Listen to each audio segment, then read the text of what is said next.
Assalamualaikum warahmatullahi wabarakatuh. Perkenalkan, nama saya Heni Yusipa, NIM 2011210141.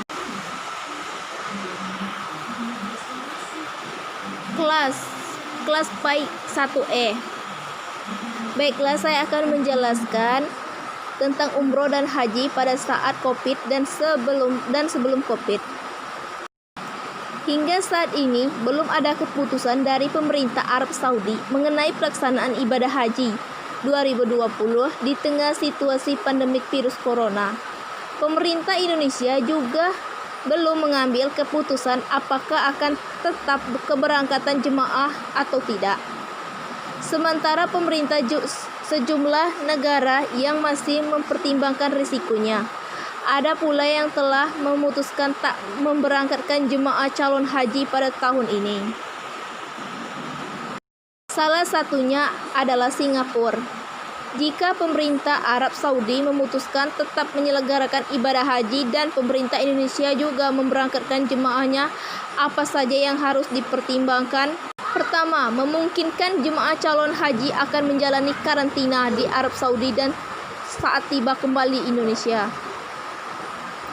Kedua, potensi terinfeksi COVID-19 akan sangat tinggi karena akan ada mass gathering jutaan orang yang berasal dari berbagai negara, kata Ilyas dalam webinar dengan topik berhaji di masa pandemi COVID-19 mungkinkah yang diselenggarakan PP Fordokhi Minggu tanggal 1 bulan 6 2020. Resiko ketiga, jika jemaah jatuh sakit di Arab Saudi, ada kemungkinan rumah sakit di Arab Saudi menolak melakukan perawatan jika kapasitas rumah sakit tidak memungkinkan. Muslimah di seluruh dunia wajib menunaikan haji sekali seumur hidupnya jika mampu secara fisik dan finansial. Namun akibat pandemik COVID-19, penyelenggaraan haji ditunaikan terbatas tahun ini. Dihimpun dari berbagai sumber.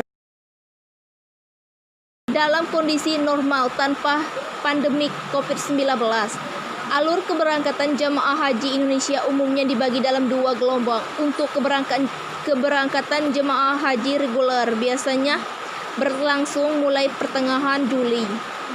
Pada tahap pertama, jemaah haji gelombang 1 terbang menuju Madinah untuk mendarat di Bandara Internasional Pangeran Muhammad bin Abdul Aziz.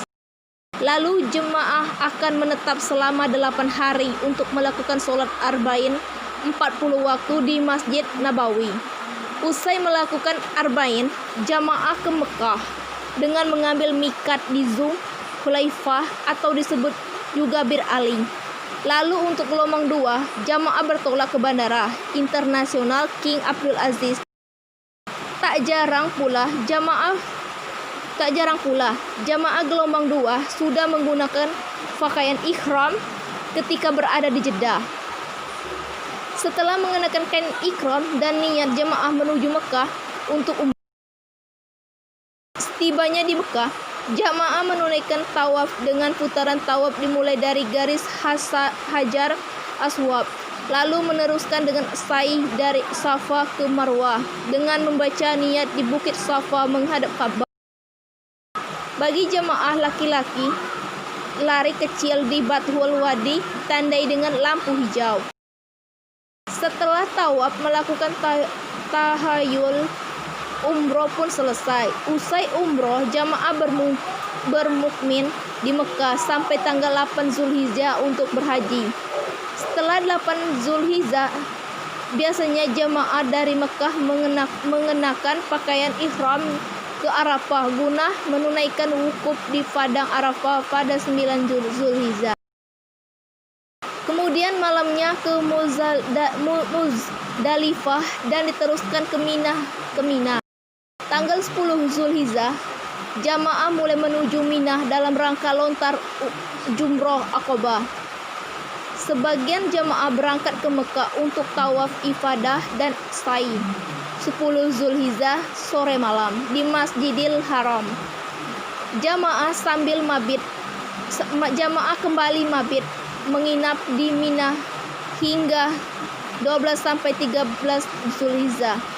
Sebagian jemaah kembali ke Mina dan lempar 3 jumroh pada 11 dan 12 Zulhijjah.